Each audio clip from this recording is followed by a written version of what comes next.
സത്യമായി അരുളിയ തിരുവചനം, നിത്യസത്യമായി അരുളിയ ദിവ്യവചനം, ശാന്തിയായി ദീപമായി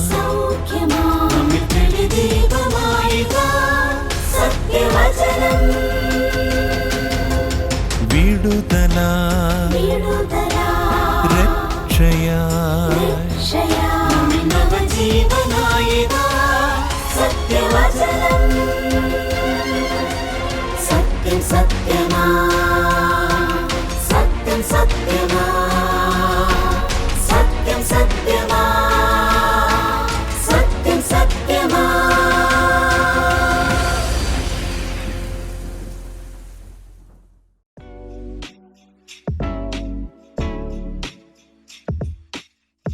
ഈ കഴിഞ്ഞ സെപ്റ്റംബർ 14 വത്തിക്കാനിൽ നിന്ന് മാർപ്പാപ്പയുടെ അനുവാദത്തോടുകൂടി പുറത്തിറങ്ങിയ ഒരു ലേഖനം വലിയ ചർച്ചയായ ഒരു സാഹചര്യമാണ് നമ്മുടെ നാട്ടിലേക്കുള്ളത്. മാറ്റർ പോപ്പുലി ഫിഡേലിസ് എന്നാണ് ആ ലേഖനത്തിൻ്റെ പേര്.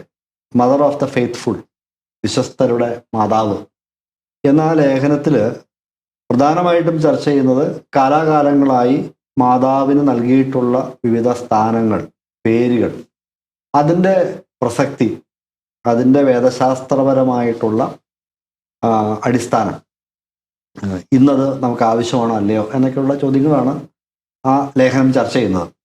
അപ്പോൾ ഇത് നമുക്ക് ടി വികളിലും അതുപോലെയുള്ള ഓൺലൈൻ മാധ്യമങ്ങളിലും പല പ്രസംഗവേദികളിലും ഇത് ഒരു കോളിളക്കം ഉണ്ടാക്കിയതായിട്ട് നമുക്ക് മനസ്സിലാക്കാൻ പറ്റുന്നുണ്ട്.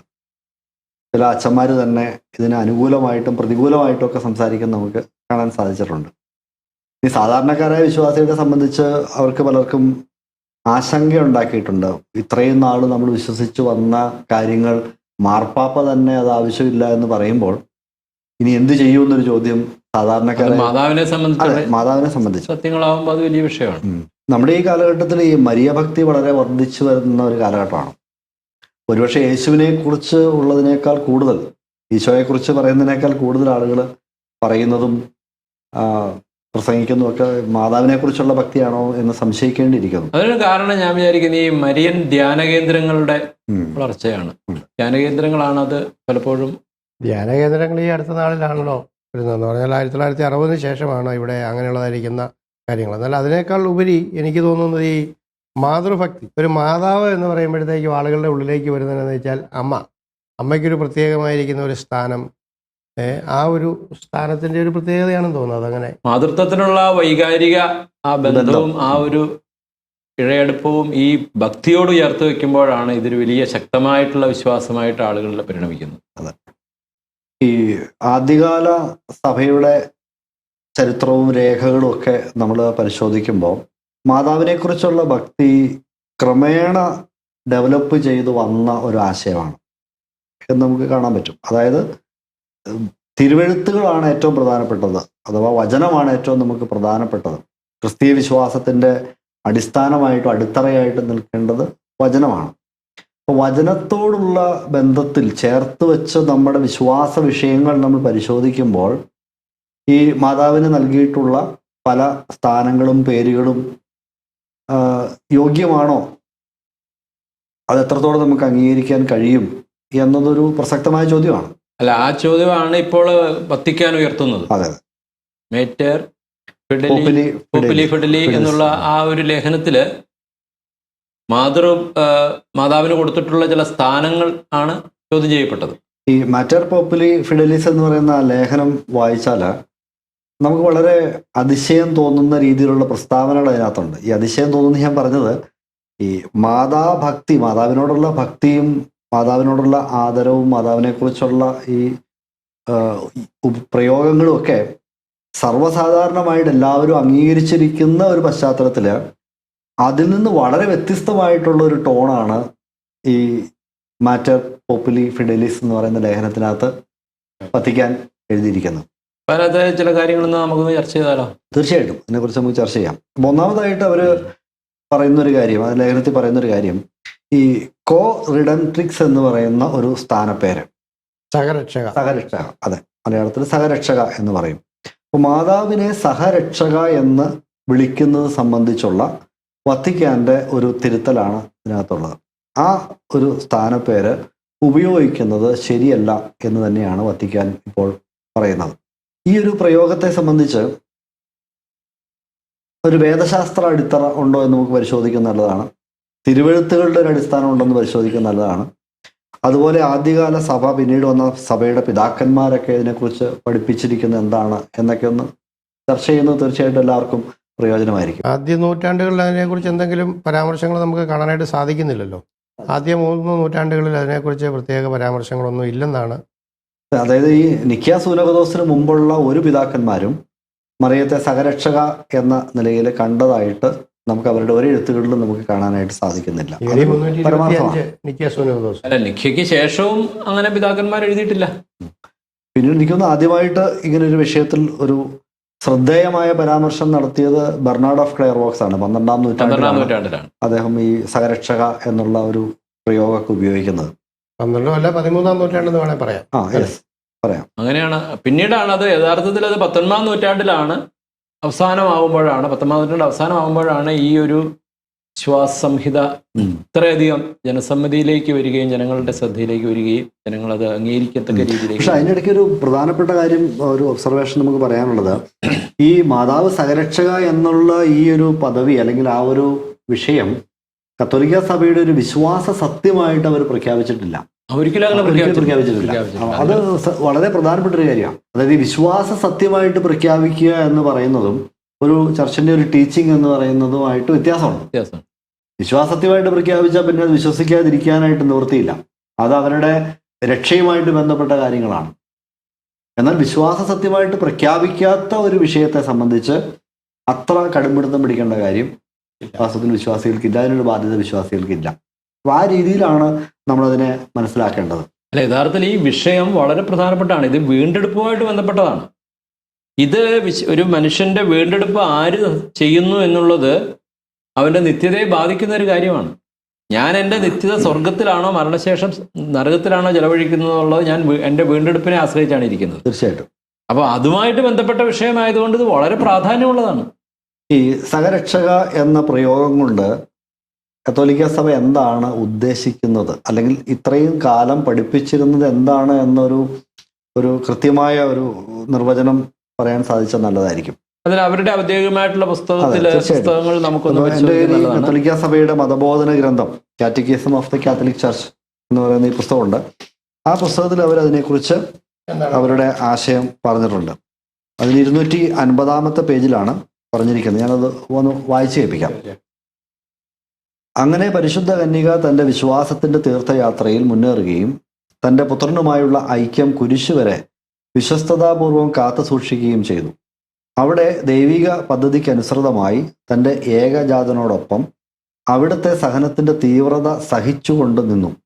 അവിടുത്തെ യാഗത്തോട് തൻ്റെ മാതൃഹൃദയത്തിൽ ചേർന്നുകൊണ്ടും തന്നിൽ നിന്ന് ജനിച്ച ആ ബലിവസ്തു ഹോമിക്കപ്പെടാൻ സ്നേഹപൂർവം സമ്മതിച്ചുകൊണ്ടും അവിടെ നിന്നു. ഇതാണ് ഈ സഹരക്ഷക എന്ന് പറയാനായിട്ടുള്ള കാരണങ്ങളായിട്ട് പറയുന്നത്. 2 കാര്യങ്ങളാണ് അവിടെ പ്രധാനമായിട്ടുള്ളത്. ഈ രക്ഷകനായ പുത്രൻ, രക്ഷകനായ യേശുക്രിസ്തുവിന്, ഈശോമിശിഹായ്ക്ക് ജനിക്കാനായിട്ടുള്ള ഒരു സമ്മതം മാതാവ് നൽകി. യാഥാർത്ഥ്യമാണല്ലോ. തീർച്ചയായിട്ടും അതൊരു യാഥാർത്ഥ്യമാണ്. ഇതാ കർത്താവിൻ്റെ ദാസി എന്ന് പറഞ്ഞ് ദൈവത്തിൻ്റെ ആ പദ്ധതിക്ക് വേണ്ടി ജീവിതം വിട്ടുകൊടുക്കാൻ, തന്നെ ഏൽപ്പിച്ചു കൊടുക്കാനായിട്ട് മാതാവ് സന്നദ്ധയായെന്നുള്ളത് ചെറിയ കാര്യമല്ല. ഇന്നത്തെ ഒരു പശ്ചാത്തലമൊക്കെ നമുക്കറിയാം. ഒരു സ്ത്രീ വിവാഹത്തിന് മുമ്പ് പ്രഗ്നന്റ് ആയാൽ കല്ലെറിഞ്ഞു കൊല്ലുക എന്നുള്ളതാണ് അപ്പൊ ആ ഒരു കാലഘട്ടത്തിൽ, ആ ഒരു സമയത്ത് വിവാഹത്തിന് മുമ്പ് നീ ഗർഭിണിയാകുമെന്ന് പറഞ്ഞപ്പോൾ ഇതാ കർത്താവിൻ്റെ ദാസി എന്ന് പറയാൻ കാണിച്ച ആ ഒരു വിശ്വാസവും ഒരു സമർപ്പണവും, അത് തീർച്ചയായിട്ടും ഒരു വലിയ കാര്യം തന്നെയാണ്. അതെ, കർത്താവിനെ തൻ്റെ ഉദരത്തിൽ 10 മാസം ചുമന്ന് അവനെ പ്രസവിച്ച് വളർത്തിയത് വലിയൊരു പങ്ക് മാതാവിനുണ്ട്. തീർച്ചയായിട്ടും. അപ്പോൾ നിഷേധിക്കാൻ സാധിക്കും. നമ്മളിതിനെക്കുറിച്ച് പറയുമ്പോൾ എനിക്ക് തോന്നുന്നു അതിൻ്റെ ഒരു അതർ എക്സ്ട്രീം എന്ന് പറയാം. ചില ക്രൈസ്തവ വിശ്വാസികൾ പറഞ്ഞു കേൾക്കുന്ന ഒരു കാര്യമുണ്ട്. മാതാവ് എന്ന് പറയുന്നത് യാതൊരു പ്രാധാന്യമില്ലാത്തൊരു വ്യക്തിയാണ്. ഒരു മുട്ടത്തോട് ഒരു കോഴിക്കുഞ്ഞുണ്ടായി കഴിഞ്ഞാൽ ആ മുട്ടയുടെ തോടിന് എന്ത് വില എന്നൊക്കെ ചോദിക്കുന്ന ഒരു രീതി കണ്ടിട്ടുണ്ട്. വിശ്വാസ കോളത്തിൽ തന്നെ, ക്രൈസ്തവ കോളത്തിൽ തന്നെ ചില ആളുകൾ അങ്ങനെ ചോദിക്കാറുണ്ട്. പക്ഷെ അങ്ങനെ ഒരു നിസാരവൽക്കരിക്കാൻ പറ്റുന്ന ഒരു വ്യക്തിയാണോ? അങ്ങനെ നമുക്ക് ദൈവവചനം പരിശോധിക്കുമ്പോൾ അങ്ങനെയല്ല. മാതാവിനെ കുറിച്ച് സ്ത്രീകളിൽ നീ ഭാഗ്യവതിയാണ് എന്ന് പറയുകയും തലമുറകൾ ഭാഗ്യവതി എന്ന് കീർത്തിക്കുമെന്നാണ് പറയുന്നത്. അപ്പോൾ അങ്ങനെ നിസാരവൽക്കരണം അത് ദൈവവചനപരമല്ല. നമ്മളുടെ കാഴ്ചപ്പാടുകൾ ദൈവവചനത്തിൽ നിന്നാണ് ഉരുത്തിരിയേണ്ടത്. അപ്പോൾ നമ്മുടെ ഒരു കാഴ്ചപ്പാട് ഇപ്പം ഏത് വിഷയത്തെ സംബന്ധിച്ചാണെങ്കിലും തിരുവെഴുത്തുകളുടെ അടിസ്ഥാനത്തിൽ രൂപപ്പെടുത്തുന്നതാണ് എപ്പോഴും ആരോഗ്യപരമായിട്ടുള്ള ഒരു കാര്യം എന്ന് പറയുന്നത്.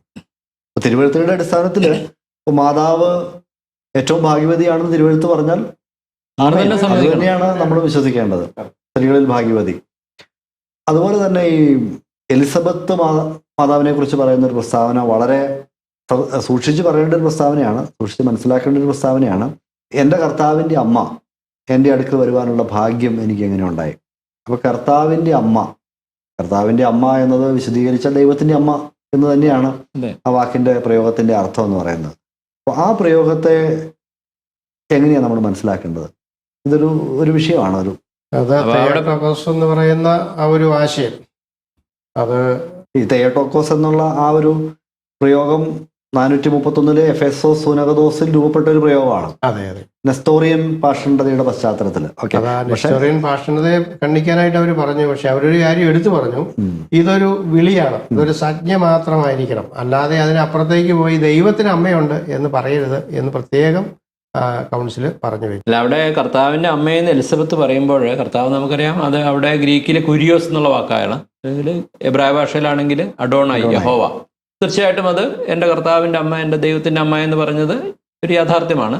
എന്നാൽ ജഡധാരണം ധരിച്ച ദൈവത്തിൻ്റെ അമ്മയെന്നാണ് അവിടെ മനസ്സിലാക്കുക. പശ്ചാത്തലത്തിൽ അതാ ഉദ്ദേശിക്കുന്നത്. മറിയമിന്റെ ഉദരത്തിലുള്ളത് ദൈവമാണ്, ദൈവം ജഡം ധരിച്ചാണ്, ആ ദൈവത്തിന്റെ അമ്മയാണ് എന്നുള്ള രീതിയിൽ. അല്ലാണ്ട് നമുക്കറിയാം ദൈവത്തിന് അമ്മയില്ലല്ലോ, ദൈവം ഒരിക്കലും ഉളവാകാതെ എന്നും ഉണ്ടായിരുന്ന നിത്യനായിട്ടുള്ള ദൈവമാണ്.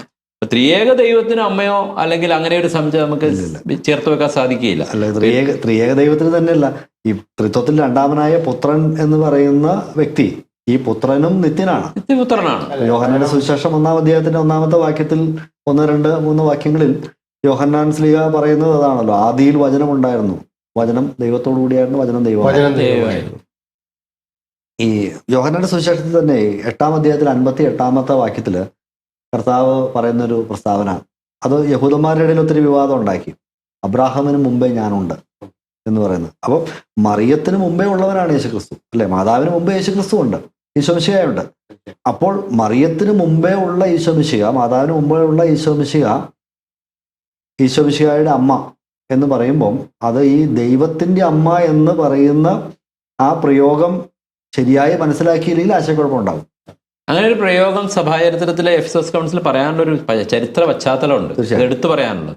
നെസ്റ്റോറിയസ് വിശ്വസിച്ചത് ഈ ദൈവം മനുഷ്യനായി തീർന്നപ്പോൾ, പുത്രൻ മനുഷ്യനായി തീർന്നപ്പോൾ ഈ മനുഷ്യത്വവും ദൈവത്വവും തമ്മിൽ ഏക വ്യക്തിയായിട്ടാണ് തീർന്നത്.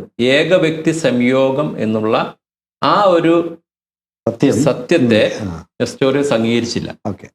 അദ്ദേഹം പറഞ്ഞത് ഈ മറിയമിന്റെ ഉദരത്തില് ദൈവത്വം വേറെയായിട്ടും മനുഷ്യത്വം വേറെയായിട്ടുമുള്ള ഒരു വ്യക്തിയാണ് ഉണ്ടായിരുന്നത്.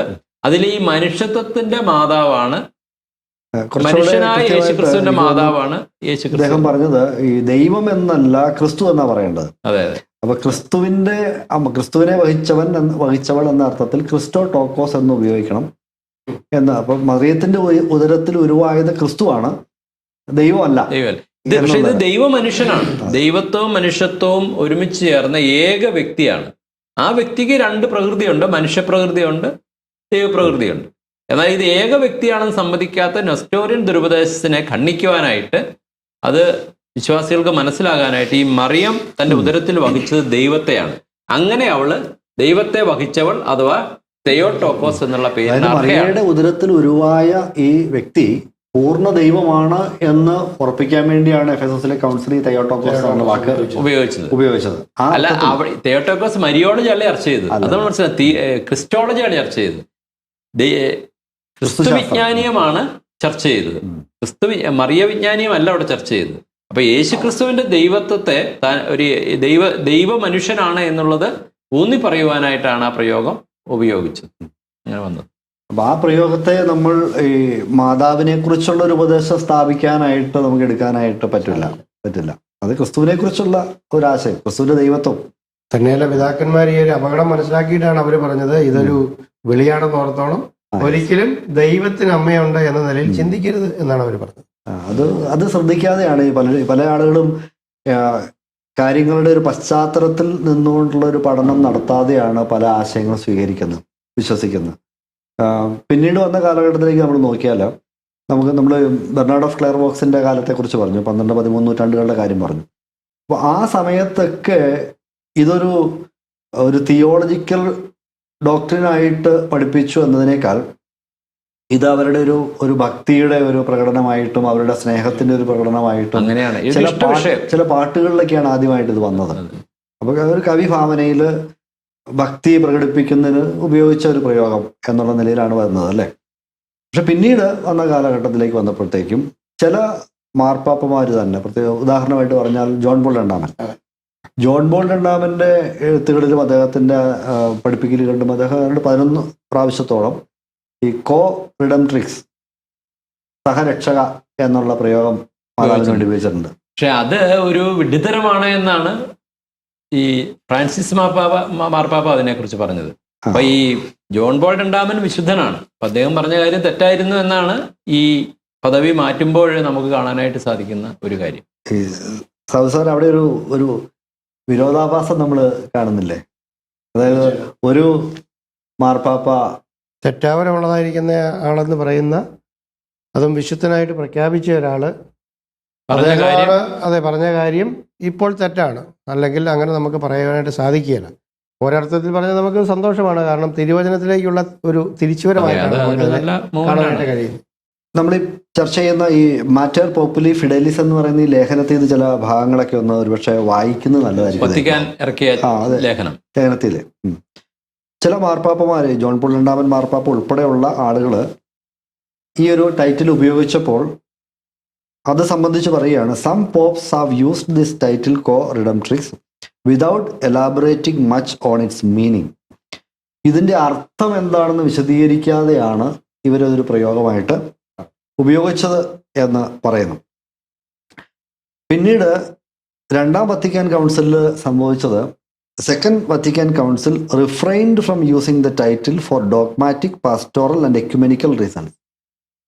അപ്പം ഇതിനെ ഒരു ഉപദേശപരമായ അല്ലെങ്കിൽ ഒരു ഇടയ ശുശ്രൂഷാപരമായ സഭാപരമായ കാരണങ്ങളാൽ ഈ പ്രയോഗം പ്രയോഗിക്കുന്നതിൽ നിന്ന് അവർ പിന്മാറി, അല്ലെങ്കിൽ അതിനെ നിരുത്സാഹപ്പെടുത്തി എന്നുള്ളതാണ്. രണ്ടാം വത്തിക്കാൻ കൗൺസിൽ ഇത് അംഗീകരിച്ചില്ല. ഈ സഹരക്ഷക എന്നുള്ള മാതാവിന്റെ സ്ഥാനം അംഗീകരിച്ചില്ല. അതിനെ സംബന്ധിച്ച് ഈ കാർഡിനൽ ജോസഫ് റാറ്റ്സിംഗർ പിന്നീട് മാർപ്പാപ്പയായി തീർന്ന വ്യക്തിയാണ്, ബെനഡിക്റ്റ് മാർപ്പാപ്പയായി തീർന്ന വ്യക്തിയാണ് ജോസഫ് റാറ്റ്സിംഗർ. ഇദ്ദേഹം വളരെ വ്യക്തമായിട്ട് ഈ വിഷയത്തെ സംബന്ധിച്ച് അദ്ദേഹം എഴുതിയിട്ടുണ്ട്. അതിനെക്കുറിച്ച് ഈ ലേഖനത്തിൽ ഉദ്ധരിച്ചിട്ടുണ്ട്. അതൊന്ന് വായിക്കാമോ? തീർച്ചയായിട്ടും. അല്ല, അതും ബൈബിളിലേക്ക് നോക്കാനാണ് അദ്ദേഹം പറയുന്നത്. അത് വളരെ ഗൗരവമായിട്ട് നമ്മൾ എടുക്കേണ്ട കാര്യമാണ്. ഈ ലേഖനത്തിൽ ഈ ജോസഫ് റാറ്റ്സിംഗർ പിന്നീട് മാർപ്പാപ്പയായി തീർന്ന അദ്ദേഹം പറഞ്ഞിരിക്കുന്നതായിട്ട് ഉദ്ധരിച്ചിരിക്കുന്നത് ഇങ്ങനെയാണ്. ഇൻ 2002 അദ്ദേഹം 2002 ഒരു ലേഖനം എഴുതി. He publicly voiced his opinion against the use of the title. The formula coredemptrix departs to great an extent from the language of the scripture and of the fathers, and therefore gives rise to misunderstandings. Everything comes from him, means from Christ, ക്രിസ്തുവിൽ നിന്നാണ്. As the letter to the Ephesians and the letter to the Colossians. അത് വളരെ പ്രത്യേകമായിട്ട് നമ്മൾ ശ്രദ്ധിക്കേണ്ട ഒരു കാര്യമാണ്. എഫേസ്യ ലേഖനത്തിലും കൊളോസ്യ ലേഖനത്തിലും പറഞ്ഞിരിക്കുന്ന ആശയങ്ങളുമായിട്ട് ബന്ധപ്പെട്ട് ചിന്തിക്കുമ്പോൾ, in particular tell us Mary too is everything that she is through him. Mariam ഉൾപ്പെടെയുള്ള എല്ലാവരും എല്ലാ കാര്യങ്ങളും യേശുക്രിസ്തുവിലൂടെയാണ് ഉരുവായത് എന്നുള്ള കാര്യം അദ്ദേഹം എടുത്തു പറയുകയാണ്. The word co-redemptrix would obscure this origin. അപ്പോൾ യേശുക്രിസ്തുവിലൂടെ എല്ലാം ഉളവായി അതാണ് പറയുന്നത്. മറിയം അതായത് ഉൾപ്പെടെ. ഈ മറിയമിനെ നമ്മൾ സഹരക്ഷകയാക്കിയാൽ ദൈവവചനത്തിനെതിരായിട്ട് റാറ്റ്സിംഗർ അല്ലെങ്കിൽ ബെനഡിക്ട് മാർപ്പാപ്പ അതിനെക്കുറിച്ച് പറഞ്ഞത്. അല്ല, അദ്ദേഹത്തിന് മറ്റൊരു കണ്ടെത്തൽ അല്ലെങ്കിൽ അദ്ദേഹത്തിന്റെ ഒരു ആശയം പറയുന്നത്, letters to the Ephesians and to the Colossians where the vocabulary and theological dynamism of the hymns present the unique redemptive centrality of the incarnate Son in such a way as to leave no room to add any other form of mediation. അത് വളരെ വ്യക്തമാണ് അദ്ദേഹത്തിന്റെ ആ ഒരു തീർച്ചയായിട്ടും അതെ. നിരീക്ഷണം. എഫേസ്യ ലേഖനത്തിലും കൊളോസ്യ ലേഖനത്തിലും പറഞ്ഞിരിക്കുന്നത് യേശുക്രിസ്തു എന്ന അവതരിച്ച പുത്രന്റെ കേന്ദ്രീയ സ്ഥാനമാണ്. അതായത് ഈ രക്ഷാകര കർമ്മത്തിൽ, വീണ്ടെടുപ്പ് കർമ്മത്തിൽ പുത്രനുള്ള കേന്ദ്ര സ്ഥാനത്തെയാണ് ഉറപ്പിച്ച് അദ്ദേഹം ആ ലേഖനത്തിൽ ഉള്ളതായിട്ട് പറയുന്നത്. എന്നിട്ട് പറയാണ് അത് അവതരിപ്പിച്ചിരിക്കുന്നത് എങ്ങനെയാണ്, in such a way as to leave no room to add any other form of mediation. യേശുക്രിസ്തു അല്ലാതെ മറ്റൊരു വ്യക്തിയെ ചേർത്ത് വെക്കാനായിട്ടുള്ള യാതൊരു ഇടവും അവിടെ ഇല്ല എന്നാണ് ഇദ്ദേഹം പറയുന്നത്. എന്തോ ഒരു കാര്യം അദ്ദേഹം നോട്ട് ചെയ്ത് ഞാൻ പറഞ്ഞ് അവസാനിപ്പിക്കാം. എഫേസ്യ ലേഖനം 1-ാം അധ്യായത്തിന്റെ 3-ാമത്തെ വചനത്തിൽ പറഞ്ഞിരിക്കുന്നത്, യേശുക്രിസ്തുവിലൂടെ സ്വർഗത്തിലെ സകല ആത്മീക അനുഗ്രഹങ്ങളാൽ ദൈവം നമ്മളെ അനുഗ്രഹിച്ചിരിക്കുന്നു. അപ്പൊ സ്വർഗത്തിലെ സകല ആത്മീയ അനുഗ്രഹങ്ങളും ആരിലൂടെയാണ് നമുക്ക് ലഭിക്കുന്നത്? ക്രിസ്തുവിലൂടെയാണ്. അപ്പൊ ക്രിസ്തു അല്ലാതെ മറ്റൊരു വ്യക്തിയെ നമുക്ക് സ്വർഗീയമായ അനുഗ്രഹങ്ങൾ പ്രാപിക്കാൻ ആവശ്യമില്ല എന്ന് തിരുവെഴുത്തുകൾ വ്യക്തമായിട്ട് പറയുകയാണ്. അപ്പോൾ അതുകൊണ്ട് യേശുക്രിസ്തുവിലൂടെയാണ് നമുക്ക് വീണ്ടെടുപ്പുള്ളത്, യേശുക്രിസ്തുവിലൂടെയാണ് നമുക്ക് ദൈവകൃപ ലഭിക്കുന്നത്. ഇതെല്ലാം ഈ റാറ്റ്സിംഗർ അദ്ദേഹത്തിന്റെ എഴുത്തിൽ വ്യക്തമാക്കി. സ്ഥാപനത്തിന് മുമ്പേ ക്രിസ്തുവിൽ നമ്മെ തെരഞ്ഞെടുത്തിരിക്കുന്നു. എഫേസ്യ ലേഖനത്തിലും കൊലോസ്യ ലേഖനത്തിലും നമുക്കുള്ള വീണ്ടെടുപ്പും നമുക്കുള്ള എല്ലാ അനുഗ്രഹങ്ങളും വരുന്നത് യേശുക്രിസ്തുവിലൂടെയാണെന്ന് അപ്പസ്തോലന്മാർ പറഞ്ഞു വെച്ചു. അതിനെതിരെ പഠിപ്പിക്കാൻ നമുക്ക് സാധിക്കുകയില്ല എന്നാണ് അദ്ദേഹം വ്യംഗ്യമായിട്ട് പറഞ്ഞു വെക്കുന്നത്.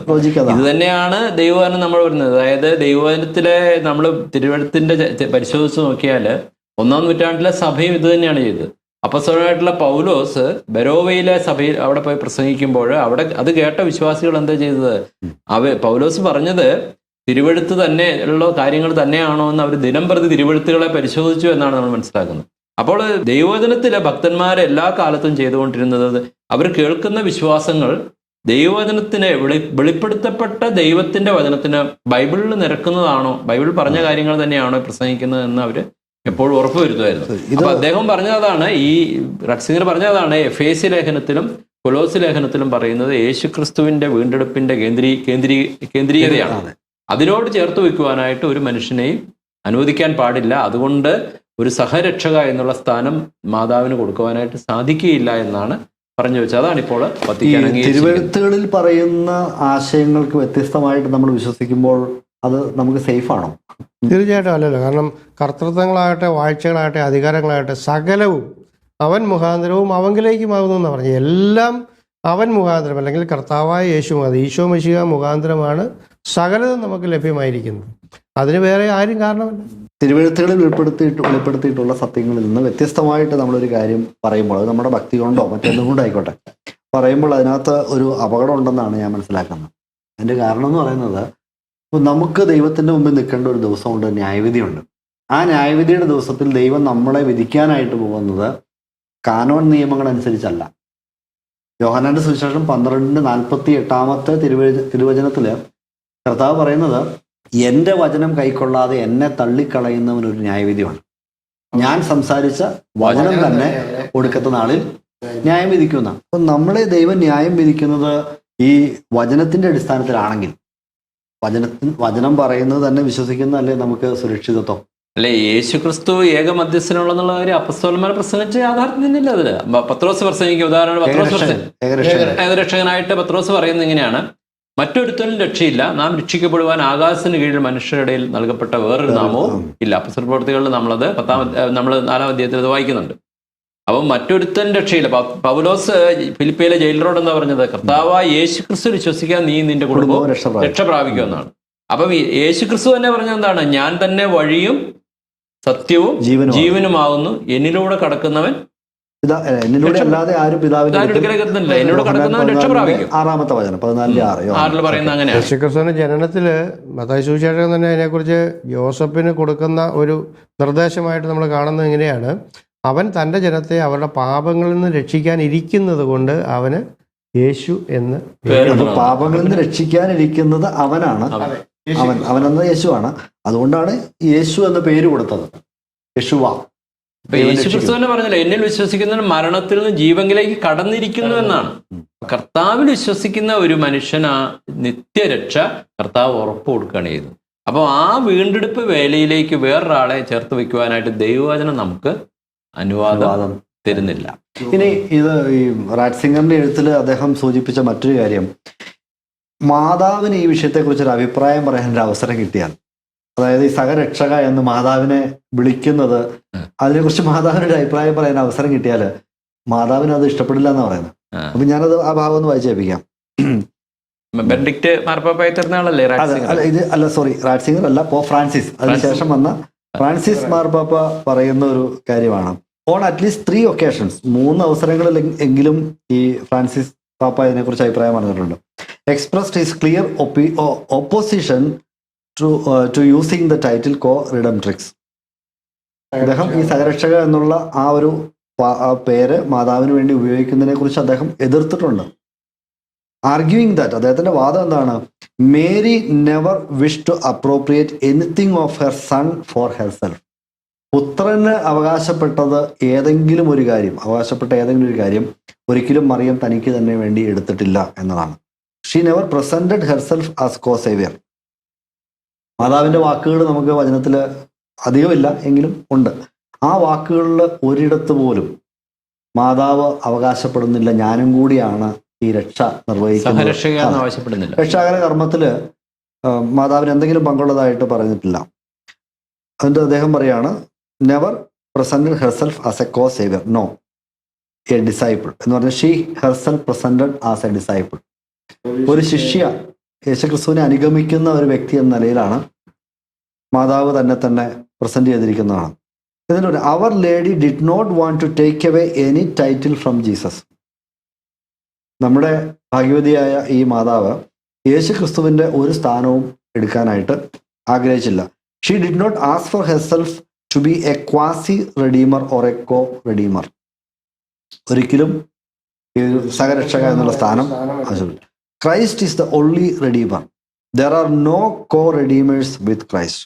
ഭയങ്കര പവർഫുൾ ആയിട്ടുള്ള സ്റ്റേറ്റ്മെന്റ് ആണ്. മാർപ്പാപ്പ പറഞ്ഞാണ്. യെസ്, ഫ്രാൻസിസ് പോപ്പ് പറഞ്ഞാണ്. ഈ ഫ്രാൻസിസ് പോപ്പ് പറഞ്ഞത്, അതെ, ഫ്രാൻസിസ് പോപ്പ് പറഞ്ഞത് പത്രോസ് ലീഗയുടെ വാക്കുകളുടെ എക്കോയാണ്. അതെ അതെ, ആകാശത്തിന്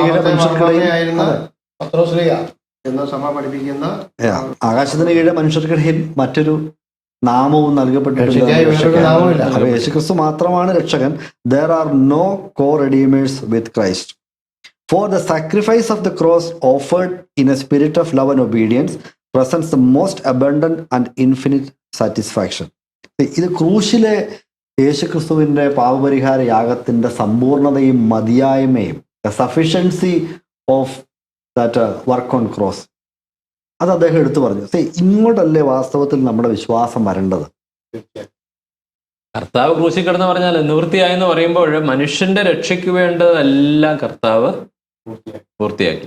കർത്താവിന്റെ യാഗത്തെക്കുറിച്ച് നമ്മൾ മനസ്സിലാക്കുമ്പോൾ, സങ്കീർത്തനങ്ങളിൽ നിന്നും സുവിശേഷങ്ങളിൽ നിന്നും മനസ്സിലാക്കുമ്പോൾ, കർത്താവ് ശാരീരികമായിട്ടുള്ള പീഡകൾ അനുഭവിച്ചു, അതുപോലെ മാനസികമായിട്ടുള്ള പീഡകൾ അനുഭവിച്ച ഏകാന്തതയും ഈ കൂരിരുട്ടാണ് എൻ്റെ ചുറ്റിലുമെന്നൊക്കെ നമ്മൾ സങ്കീർത്തനങ്ങൾ വായിക്കുന്നുണ്ട്.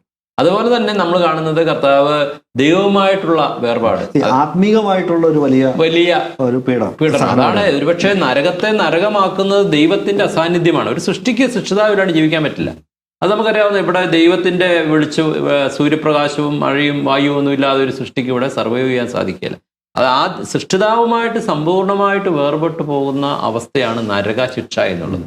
അത് കർത്താവ് കാൽവരി ക്രൂശില് അനുഭവിക്കുന്നതായിട്ട് നമുക്ക് കാണാൻ സാധിക്കും. ഒരുപക്ഷെ കാൽവരിയുടെ ക്ലൈമാക്സ് എന്ന് പറയുന്നത് അതാണ്.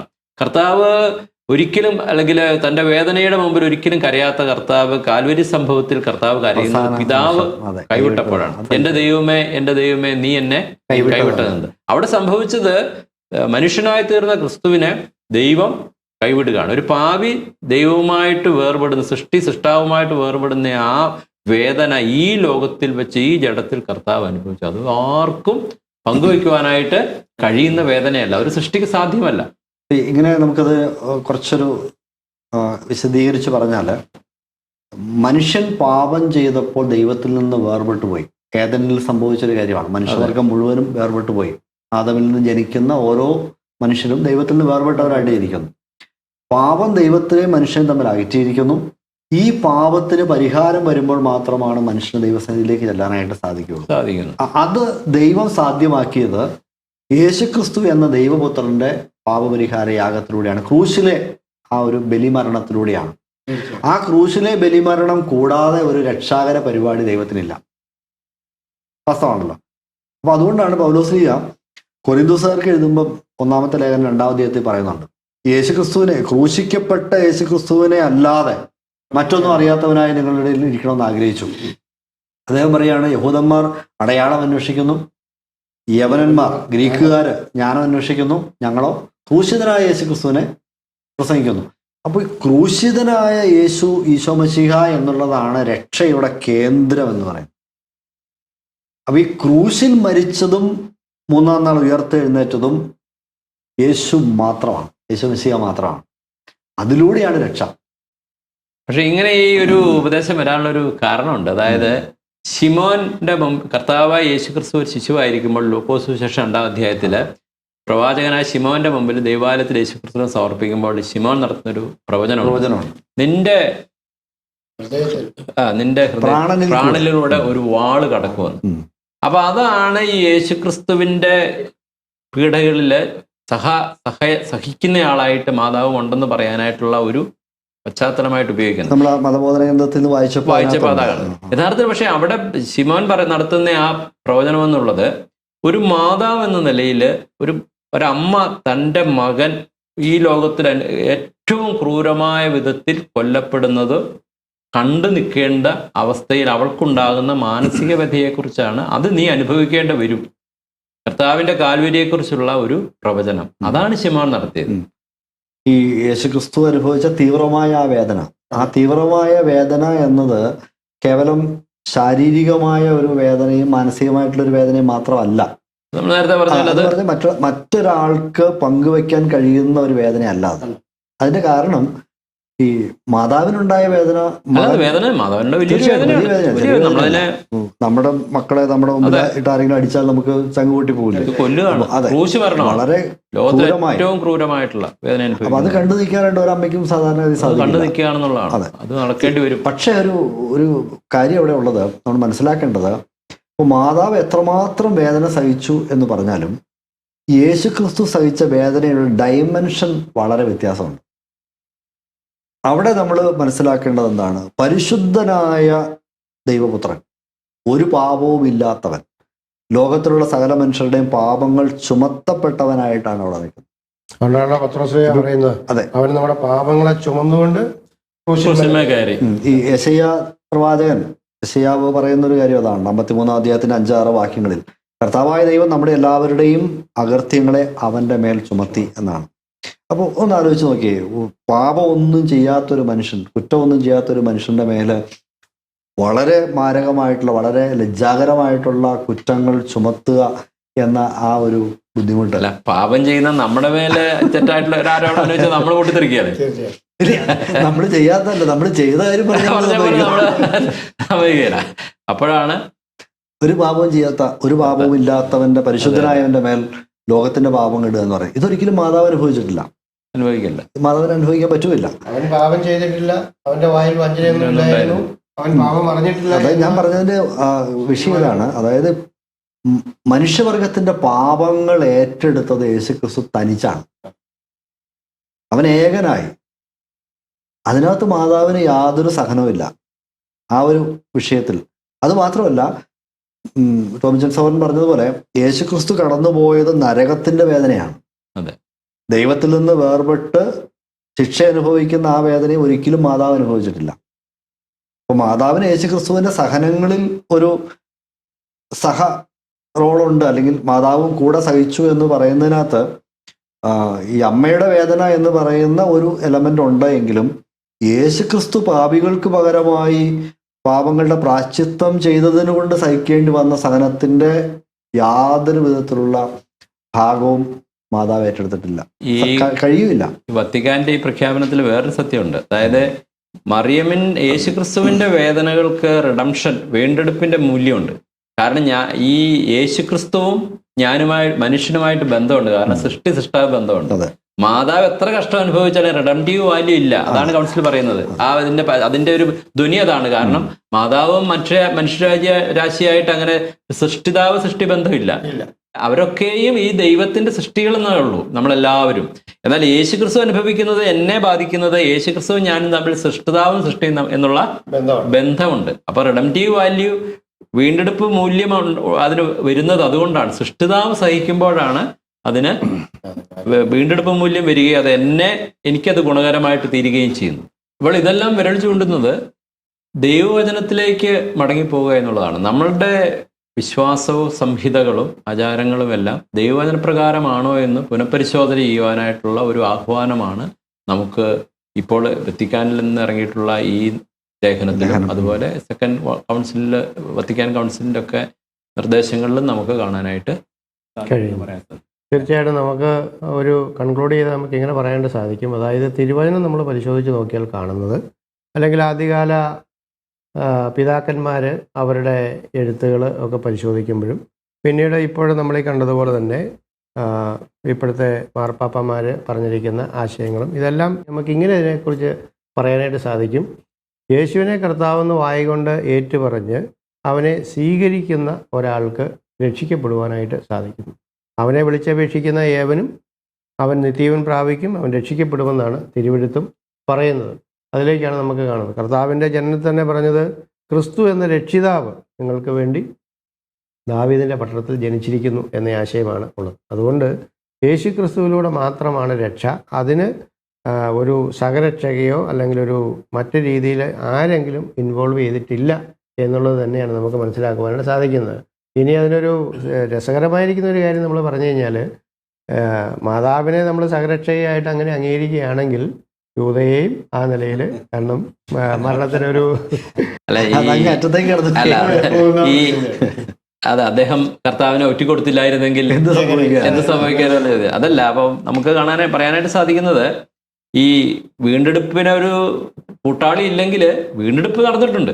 കർത്താവ് വീണ്ടെടുക്കാനായിട്ട് തയ്യാറാണ്. അപ്പം ഞാൻ വീണ്ടെടുക്കപ്പെട്ടോ എന്നുള്ളതാണ് യഥാർത്ഥത്തിലുള്ള ചോദ്യം. ആ ചോദ്യം നമ്മൾ ഓരോരുത്തരും വ്യക്തിപരമായിട്ട് ചോദിക്കണം. വെളിപ്പാട് പുസ്തകത്തിൽ കർത്താവ് പറയുന്നത്, ഇതാ ഞാൻ വാതിൽക്കൽ നിന്ന് മുട്ടുന്നു, ആരെങ്കിലും ഒരു ശബ്ദം കേട്ട് വാതിൽ തുറന്നാൽ ഞാൻ അവനോടും അവൻ എന്നോടും കൂടെ അത്താഴം കഴിക്കുന്നതാണ്. അപ്പൊ കർത്താവിന് വേണ്ടി എൻ്റെ ഹൃദയം തുറന്ന് കർത്താവിനെ ഞാൻ രക്ഷിതാവായി സ്വീകരിച്ച് അങ്ങനെ ഞാൻ വീണ്ടെടുക്കപ്പെട്ട ആളാണോ എന്നുള്ളത് നമുക്ക് പരിശോധിക്കാനായിട്ടുള്ള, ഉറപ്പുവരുത്തുവാനായിട്ടുള്ള സമയം ആണ് ഈ ചർച്ചകൾ. അതിലേക്കാണ് നമ്മളെ നയിക്കേണ്ടത്. എൻ്റെ വീണ്ടെടുപ്പിനായി അവതരിച്ച ദൈവപുത്രനായ ക്രിസ്തു, ആ ക്രിസ്തു കാൽവരി ക്രൂശിൽ അർപ്പിച്ച പാപപരിഹാര ബലി, അതിലൂടെ മാത്രമാണ് രക്ഷയുള്ളത്. ആ രക്ഷ ഇന്ന് ഒരു വ്യക്തിക്ക് സ്വന്തമാക്കാൻ സാധിക്കുന്നത് വിശ്വാസത്തിലൂടെയാണെന്നാണ് സാവു സവരൻ റോമാലേഖനം 10-ാം അധ്യായത്തിന്റെ 9-ാമത്തെ വാക്യം കൊണ്ട് പറയുന്നത്. യേശുവിനെ ഹൃദയം കൊണ്ട് വിശ്വസിക്കുക. വിശ്വാസത്താൽ ഏതു മനുഷ്യനും യേശുവിലൂടെ ദൈവം ഒരുക്കിയ രക്ഷ സ്വന്തമാക്കാൻ കഴിയും. അതിന് യേശു അല്ലാതെ മറ്റൊരു വ്യക്തിയെയും കൂടി സഹായിയായിട്ട് സ്വീകരിക്കേണ്ട ആവശ്യം നമുക്കിന്ന് ഇല്ല. അങ്ങനെ ചേർത്ത് നിർത്താൻ പാടില്ലെന്നാണ് നമുക്ക് ഈ കൗൺസിലിന്റെ ഈ വത്തിക്കാന്റെ രേഖയിൽ കൃത്യമായിട്ട് പറഞ്ഞിട്ടുള്ളത്. ദൈവം എല്ലാവരെയും സഹായിക്കട്ടെ, നമുക്കത് പ്രാർത്ഥിക്കാം. ഏതായാലും ഇത്രയും കാലം ആളുകൾ വിശ്വസിച്ചു പോകുന്ന ഒരു കാര്യം, അതിൻ്റെ ഒരു പുനർവിചിന്തനം, ആ വിഷയം ഇനിയും തുടർന്ന് ഞാൻ വിശ്വസിക്കണോ വേണ്ടയോ എന്നത് ഓരോരുത്തരും ചിന്തിക്കേണ്ട കാര്യമാണ്.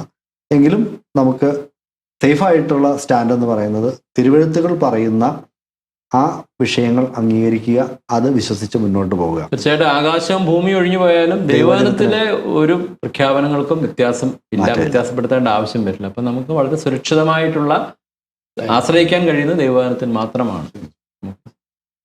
സത്യം സത്യമാ